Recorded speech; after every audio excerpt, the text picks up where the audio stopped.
This has got to be one of the most laughable and insane legal threats I've ever seen.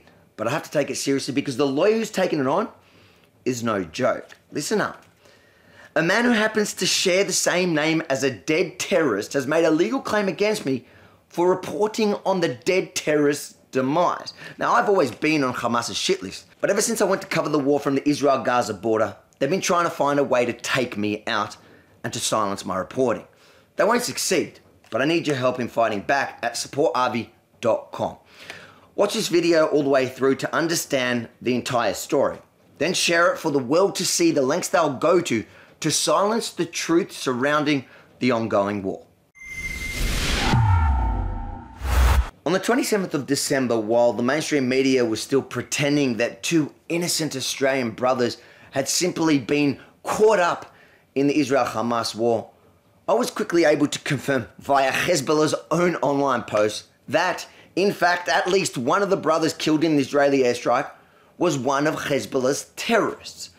So I posted the breaking news that this Australian wasn't as innocent as reported. Instead, he was a legitimate terrorist target. Because guess what? Reporting the facts in real time is precisely my job. But sadly, some in Ali and Ibrahim Bazi's Australian Muslim community back home, they weren't too happy about the truth getting out because they preferred the narrative that evil Israel murdered two innocent Aussie citizens in cold blood to help forge more local hate against the only Jewish state.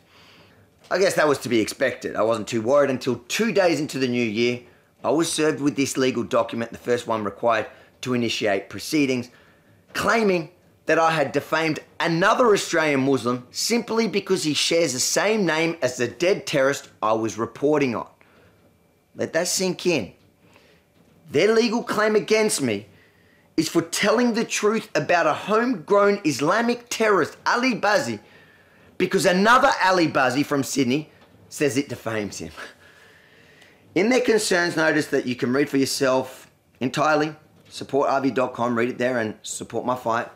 His well-known defamation lawyer asserts that my report, which included an image of the dead terrorist, not the other Ali Bazi, quote, identifies their client by his full name and by reference to his former association as a bikie within Sydney, Australia.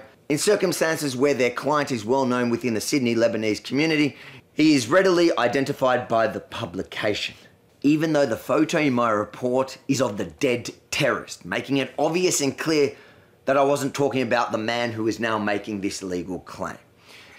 His lawyers demand that within 28 days, I remove the report, sign an apology and not talk about the dead terrorist again, pay the random guy with the same name $50,000 plus pay his legal costs so far. They warn me that from the 1st of July 2023, damages of up to $459,000 can be awarded in defamation proceedings for non-economic loss with no evidence required of any specific financial loss. Which I take as a threat that if I don't cower to their ridiculous claims now, that I'll be up for almost 10 times the cost later, even if their client wasn't actually harmed. However, you guys know me, instead of doing all that, I've retained Australia's top media lawyer, Justin Quill, who you probably remember has done outstanding work for us previously, and I've instructed him to fight it all the way because I'm not going to allow them to quash essential press freedom for some client who happens to share the same name of the criminal and terrorist in my story.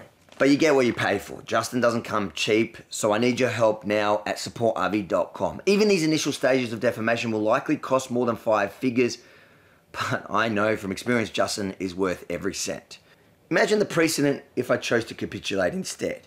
Every journalist who questions the narrative would have to ensure that no one shares the same name as their story target, essentially deeming it impossible to report on anyone or anything. That's just too dangerous.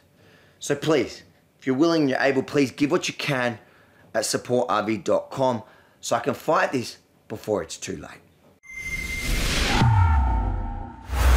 If you think it's important for the world to know firstly what's happening, the lengths they're going to silence our reporting, make sure to like, comment, but most importantly, share it far and wide for the world to see. And then head over to supportavi.com. Help me fight back. I'll take it all the way, but I can't do it without your support. supportavi.com. now.